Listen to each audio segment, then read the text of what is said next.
보니까 김세원 장로님 부부를 위한 날이네요. 양쪽에 들러리 있으시고, 예, 감사합니다. 아까 암송하실 때 그 아래청에서 그리하면 복이 내게 임하리라, 내게 복이 임하리라. 처음에는 내게 복이 임하리라 계속 외우시더라고요. 제가 방에 있는데 그래서 제가 아닌데 그러고 조마조마했는데 마지막에 그걸 바꾸시대요. 복이 내게 임하리라 이렇게 바꾸셔서 대역전을 거두셨습니다. 예, 예, 우리 날씨가 많이 추워져서 다니시기가 많이 불편하신데 또 오셔서 함께 찬양하고 특성하는 또 귀한 은혜 감사드립니다. 건강하시게 또 그 만수무강이라고 그러나요? 예, 오래간만에 듣는 말씀이죠. 만수무강하십시오. 네.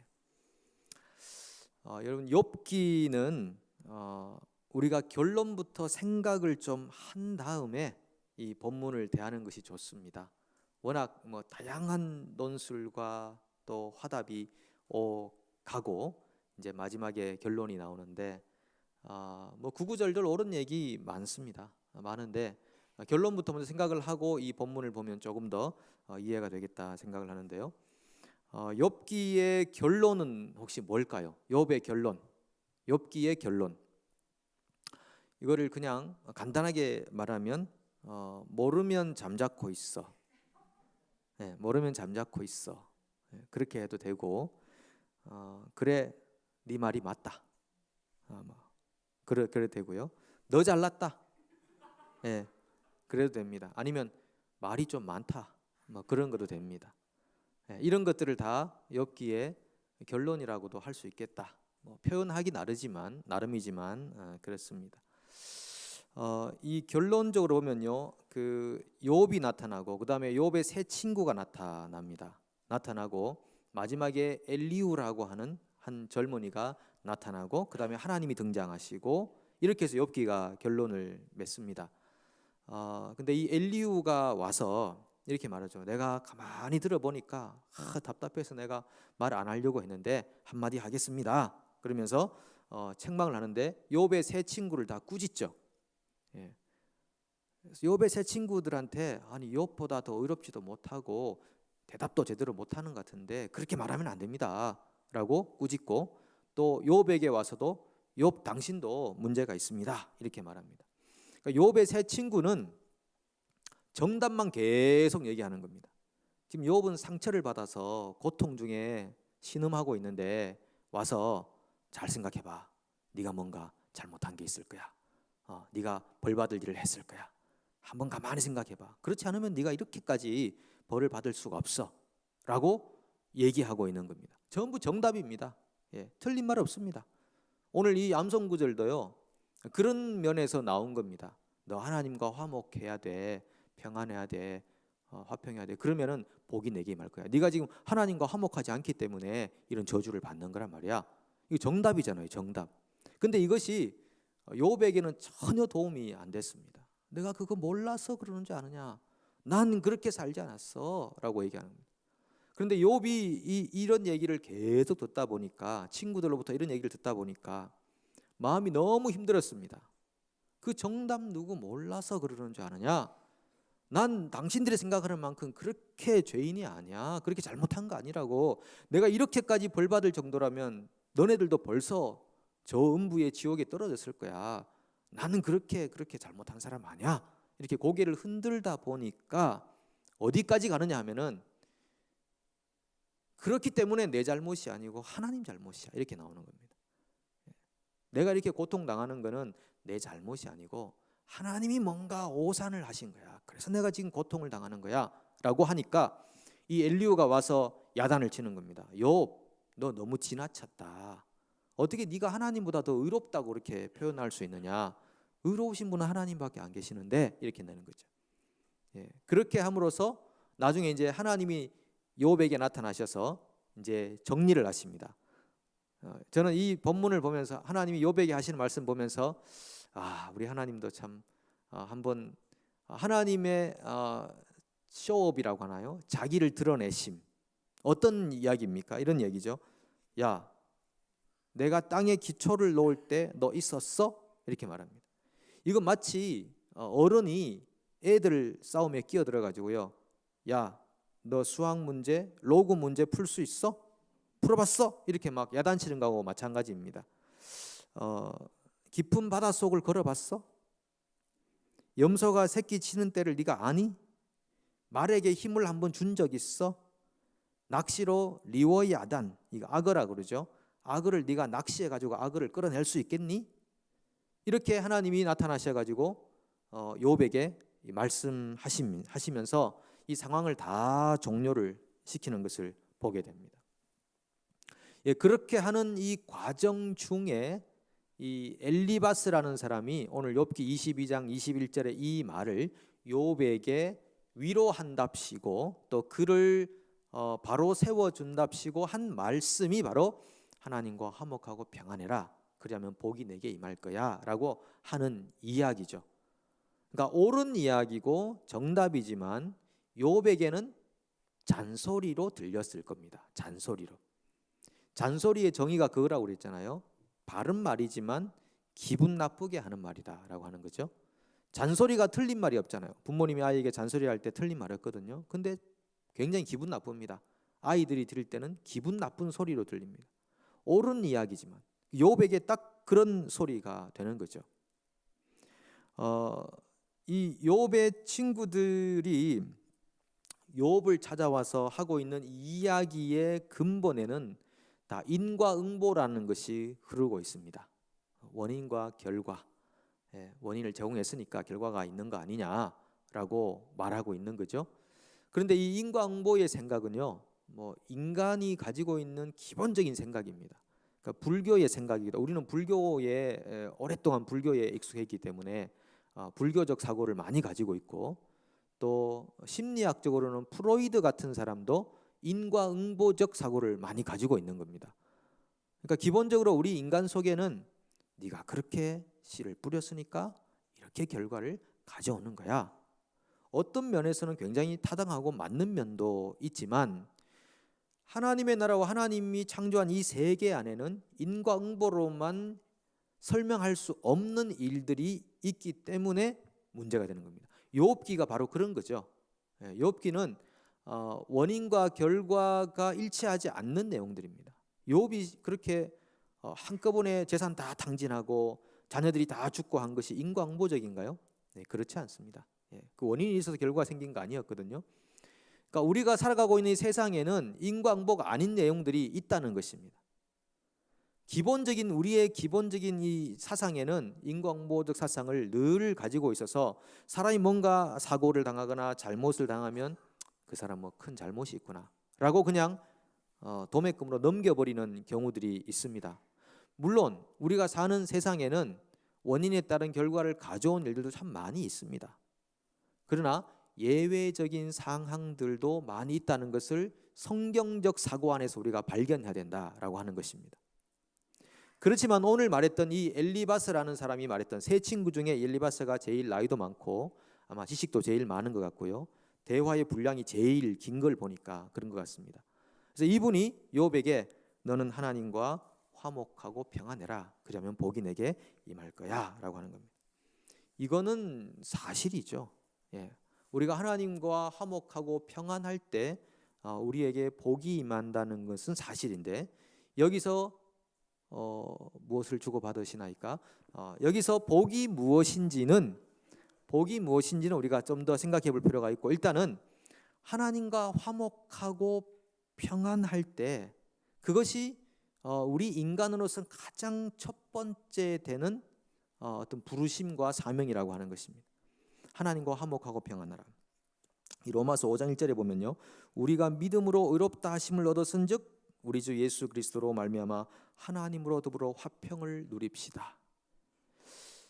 원래 성경이 인간과 하나님을 원수 관계라고 표현하지 않습니까? 우리가 죄를 범함으로써 하나님과 우리 사이가 대적이 되었다, 원수가 되었다. 그런데 하나님과 우리 사이가 화해되도록 하는 일은 하나님이 일방적으로 전적으로 이루신 일입니다. 여기서 제가 설명드리는 것은 화해와 화목이 좀 다르다라고 하는 겁니다. 화해라고 하는 것은 일방적으로 하나님이 인간과 하나님 사이의 관계를 개선시키기 위해서 만들어 놓으신 하나님의 작품입니다. 근데 그건 일시적이고 순간적이고 일회적인데, 화목이라고 하는 것은 하나님이 해놓으신 그 화해의 장치를 지속적으로 유지하고 누리는 것을 화목이라고 표현하는 것입니다. 그러니까 오늘 이 본문이 우리에게 너는 하나님과 화목하고 평안하라, 이 말은 이미 욥이 하나님의 사람이기 때문에 네가 하나님과 너 사이에 뭔가 문제가 생겼으니 그 문제를 해결하고 화목으로 돌려라, 그래야지 너에게 복이 임할 거다라고 지금 설명하고 있는 겁니다. 여러분, 하나님과 우리 사이에 화목을 깨트리는 건 뭐가 있을까요? 그걸 한마디로 하면 뭡니까? 죄라고 하는 거죠. 예. 죄라는 것이 하나님과 우리 사이의 화목의 관계를 깨트리고 있는 것입니다. 우리가 예수님을 믿어서 하나님과 우리가 화해된 상태로 살고 있는데, 이 화해가 화목으로 유지되기 위해서는 죄를 계속 우리가 버리는 삶을 살아야 되는데, 그 죄가 하나님과 우리 사이의 화목의 관계를 자꾸 깨트린다는 거죠. 예, 그것 때문에 우리에게 매일같이 반복돼야 하는 일은 하나님과 화목 상태로 회복하는 일입니다. 그러니까 하나님과 내 사이에 이런 죄가 있습니다. 이런 하나님과 나 사이에 어떤 분노가 있습니다. 어떤 거짓이 있습니다. 하나님 숨긴 죄악들이 있습니다. 이 죄악들, 마음에 걸리는 것들, 하나님과의 친밀감을 자꾸 방해하는 것들, 하나님을 자꾸 멀리 떨어져 있도록 뭔가 내가 자꾸 지쳐 있고 피곤하고 이렇게 되어지는 하나님과의 관계가 점점 멀어져 가고 있는 그 안에 이기심이라든지 욕망이라든지 아니면은 어떤 자신의 의를 드러내고자 한다든지, 이 모든 것들이 결국 하나님과 우리 사이를 계속적으로 방해하고 있다는 것입니다. 그래서 그 하나님과 우리 사이에 방해되고 있는 그런 죄의 열매들을 하나씩 하나씩 제거해낼 때 하나님과 화목 상태로 계속 회복이 된다라고 하는 것입니다. 그 어떤 글에 보니까 레오나르도 다빈치가 유명한 화가인데, 그 소년들이 자기도 유명한 화가가 되고 싶다. 그래서 다빈치를 찾아갔습니다.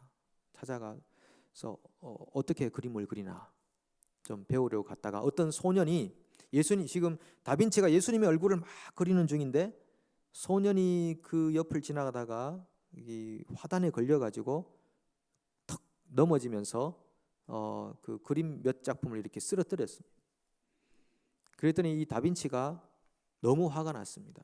내가 집중해서 예수님의 얼굴을 그리고 있는데. 그래서 붓을 집어 던지고 막 소년을 꾸짖었습니다. 조심하지 않고 어떻게 이렇게 그 일하는 시간에 이렇게 방해를, 그리고 나가라고 막 그래서 나간 다음에 좀 마음을 추스리고 예수님 얼굴을 집중적으로 그리려고 하니까 영감이 안 떠오르는 거예요. 창조성이 생기지가 않습니다. 그래서 다시 이 사람이 붓을 놓고 그 아이에게 나가서 미안하다. 너는 그냥 가다가 넘어진 것뿐인데 내가 너무 예민하게 내가 실수했구나. 다시 들어와라. 해서 그 아이를 다시 데리고 들어와서 그 예수님의 얼굴을 끝까지 그렸다는 일화가 있습니다. 그러니까 뭔가 창조적이거나 좀 예술적인 일, 또 영적인 일, 굉장히 예민한 일을 이렇게 할 때는 사람이 굉장히 예민해지는 겁니다.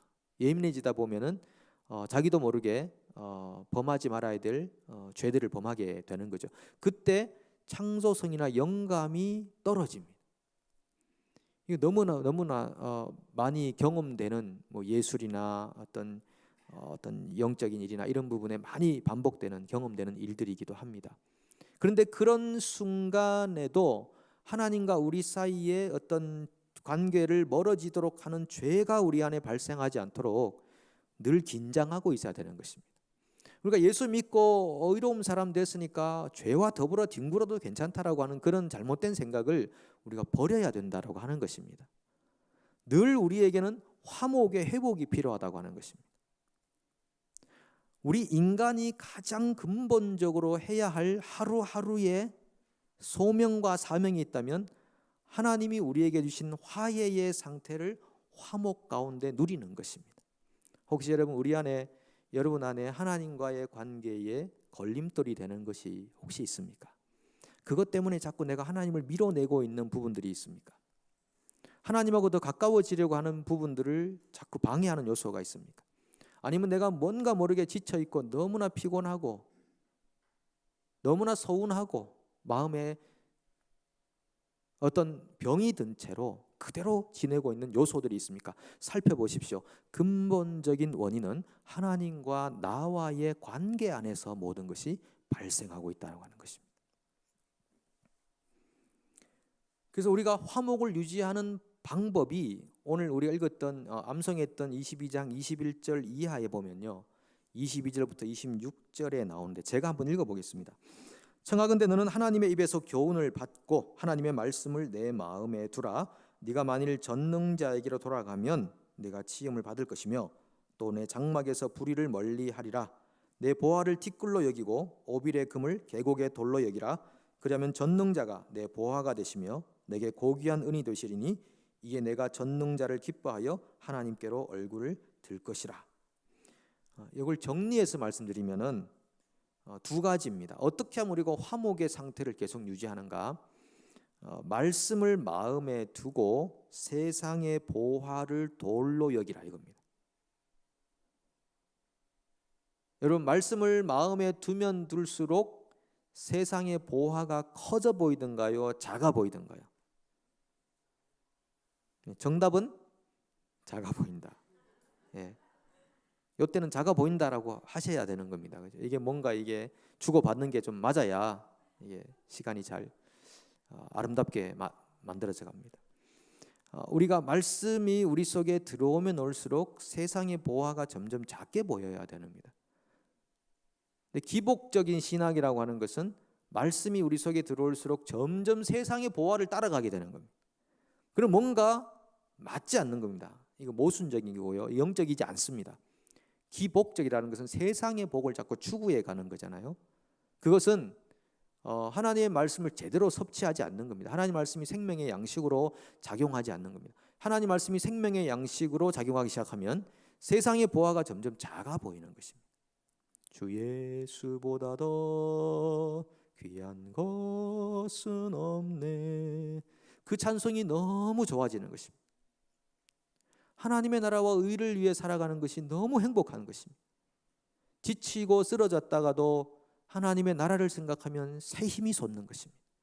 내가 하고 있는 이 일이, 내가 하는 이 사역이, 내가 섬기는 이 섬김이, 내가 참여하는 이 예배가, 기도가, 이 한마디의 한 줄의 기도가 하나님 나라의 역사를 일으키는 그런 걸음이 될 수 있다라고 하는 그 생각의 전환이 생기는 순간에 내가 정말 복 있는 사람이구나, 이런 믿음의 고백으로 회복이 된다는 것입니다. 여러분, 지치고 쓰러질 때 우리에게 필요한 회복은 예배의 회복입니다. 하나님을 제대로 만나는 것입니다. 다른 것 한다고 육체의 어떤 영적인 것이 소성이 되겠습니까? 하나님을 제대로 다시 만나는 것입니다. 그래서 여러분, 우리가 상대성의 원리를 가집니다. 세상의 떡이 커 보이기 시작하면 하나님의 것이 점점 작아 보입니다. 세상의 것들이 작아 보이기 시작하면요, 내가 말씀의 은혜를 받고 있구나, 생명이 내 속에 역사하구나, 그걸 알게 되는 거죠. 여러분, 혹시 호프 다이아몬드라고 들어보셨습니까? 호프 다이아몬드. 저도 잘 못 들어본 내용입니다만은 이번에 말씀 준비하면서 한번 보게 되는데요. 미국 워싱턴에 스미스소니언이라는 박물관이 있는데 세계 최고의 다이아몬드. 예. 여러분 집에 몇 캐럿짜리 있으신가요? 다이아몬드 없습니까? 그거 안 가지고 계십니까? 제가 한번 보여드려야 되겠네요. 45캐럿짜리 다이아몬드가 있답니다. 여러분이 한 20캐럿 정도 되니까, 예. 이게 한 2천억 원 된답니다. 여러분 재산의 한 10배 정도 되는 금액인데, 인도산 다이아몬드라고 하는데요. 근데 그 보석의 이름이 저주의 보석이랍니다. 저주의 보석. 왜냐하면 이 처음에 17세기에 인도의 농부가 이걸 발견했는데 이것이 페르시아 총독에게 넘어갔답니다. 그러니까 이 원래 한 60캐럿짜리인데 이게 가공하다 보니까 45캐럿 되었다고 말하더라고요. 근데 이 캐럿을 페르시아 총독이 가졌지만 결국은 도둑에게 살해당하고 말았다. 그다음 두 번째 소유자가 페르시아 왕이었는데 이 페르시아 왕도 반란군에 의해 처형되고 말았다. 세 번째 소유한 사람이 프랑스의 루이 14세인데 왕비와 함께 단두대로 올라가서 이슬과 같이 사라졌다. 그다음에 마지막으로 세 번째가 루이 14세였고 네 번째가 루이 16세. 그도 병에 걸려 죽게 된다. 뭐 그런 이야기들입니다. 그리고 제일 마지막으로 이 보석을 가진 사람이 영국의 최대 재벌이었던 헨리 필립 호프라고 하는 분인데 이분이 다이아몬드를 손에 쥐게 되었습니다. 드디어. 그런데 이 호프가가 전부 몰락했다고 하는 것입니다. 그러니까 이 다이아몬드가 가는 집들마다 다 파괴되는 것입니다. 예, 우리 로드 오브 링스라는 그 영화처럼 그 링을 가지기 위해서 가지려고 하다가 얼마나 많은 사람들이 자기 목숨을 잃어버립니까? 그런 것처럼 이 저주의 보석이 가장 정말 비싸고 아름다운 그 보석이라고 하는 것입니다. 저는 이것이 우리가 살아가는 세상의 단면을 보여준다고 생각합니다. 그러니까 세상의 떡을 위해서 열심히 살다 보면 그 끝이 허무가 아닌가 생각합니다. 공술의 공수거인데요. 우리 사람들이 잘 몰라서 그렇습니다. 세 끼 밥을 먹고 안전하게 쉴 수 있는 집이 있는 것이 얼마나 복된 것인데 일상의 행복을 다 뿌리쳐버리고 다 헛된 망상과 공상에 사로잡혀서 결국 잡을 수 없는 것을 잡기 위해 살아가는 이 세상이 아닌가 생각합니다. 아무리 많이 가졌다고 해서 그 가진 것으로 배불리 살지 못합니다. 주변에 보면은 심리적, 정신적 질환을 가진 사람들이 얼마나 많은지 모릅니다. 세상은 너무 살기 좋아졌는데요. 너무 공허한 삶을 살고 있습니다. 사람 안에서 가질 수 있는 행복을 다 잃어버렸습니다. 헛된 것을 찾기 위해 살았기 때문에 그렇다고 생각합니다. 저주의 보석이 따로 있지 않습니다. 오늘 우리 옆에 이 호프 다이아몬드가 있는 겁니다. 근데 우리가 하나님과 우리 사이의 화목이 하나님의 말씀을 우리 가운데 계속 새기고 묵상하고 연구하고 그 말씀이 내 삶을 지배하고 하기 시작하면서부터 내 안에 있었던 그런 허무함과 공허함들이 사라지고 세상의 다이아를 쫓아가던 마음들이 상대적으로 작아지고 그리고 하나님이 내게 이루어 놓으신 일의 그 결과와 그 영광과 그 구원의 감격이 우리에게 날로 커져 갈 줄로 믿습니다. 그리하면 내게 복이 임하리라 그랬잖아요. 그 복이 아까 제가 읽었던 욥기 22장 22절 이하에 나오는 말씀 중에 있는데 그게 뭐냐 하면은 욥기 22장 23절에 보면요. 네가 만일 전능자에게로 돌아가면 내가 지음을 받을 것이며 이렇게 표현합니다. 지음을 받는다 그 말은 회복된다는 그런 뜻입니다. 우리가 복이라는 것은요. 내가 하나님에게로 돌아갈 수 있는 것이 복입니다. 하나님에게로 돌아가면 우리가 회복이 된다는 것입니다. 혹시 여러분 회복이 필요한 분이 계십니까? 제가 주중에 이런 분도 만나고 저런 분도 만나고 젊은이도 만나고 어른도 만나고 이렇게 만나다 보면 정말 회복이 필요한 분들이 많이 있습니다. 회복이 돼야 되는 분들이 있습니다. 육신적으로, 정신적으로, 심리적으로, 경제적으로 여러 가지 상태에서 곤고함에 처해 있는 분들이 참 많이 있습니다. 근데 정말 그때마다 정답은 정해져 있습니다. 근데 그게 잘 안 됩니다. 정답은 우리가 turn to God입니다. 하나님께로 돌아가는 것입니다. 우리가 나왔던 곳이 하나님이고 우리의 원천이 하나님이고 그래서 하나님께로 돌아가면 우리에게 회복이 있습니다. 근데 그 돌아가는 것이 왜 그렇게 힘들까요? 그 회개라는 것이 왜 그렇게 힘들까요? 우리 인간에게 있는 이 죄와 이기심과 욕망이라는 것이 결국은 이 회개를 못하게 만드는 하나님께 돌아가는 것을 막고 있다는 것입니다. 탕자는 원래 아버지의 아들입니다. 그 탕자가 아버지 주운 자식 아닙니다. 아버지 아들입니다. 화해된 상태로 있었습니다. 그런데 그 탕자가 회복하는 길은, 화목을 유지하는 길은 아버지께 돌아가는 것이었습니다. 돌아가면 회복이 된다라고 하는 것이죠. 그리고요, 돌아가게 되면 새로운 기쁨이 생기는데 그 기쁨이 하나님의 얼굴을 기뻐하게 된다고 표현하고 있습니다. 여러분, 우리 너무 문자적이죠. 하나님의 얼굴을 기뻐한다는 것이 너무 판에 박힌 이야기입니다. 그런데 성경은 우리에게 그것이 우리가 얻을 수 있는 복이라고 규정하고 있습니다. 호프 다이아를 쫓지 마시고 하나님께로 돌아가셔서 하나님과 화목을 유지하시고 하나님과 평안의 관계를 회복하시고 하나님을 기뻐할 수 있는 복을 얻으시고 그 복을 자랑하시고 그 복을 전수하시고 주변 사람들에게 전승해가는 믿음의 사람들 되시기를 축복합니다. 네, 함께 우리 찬양하고 기도하는 시간 갖도록 하겠습니다.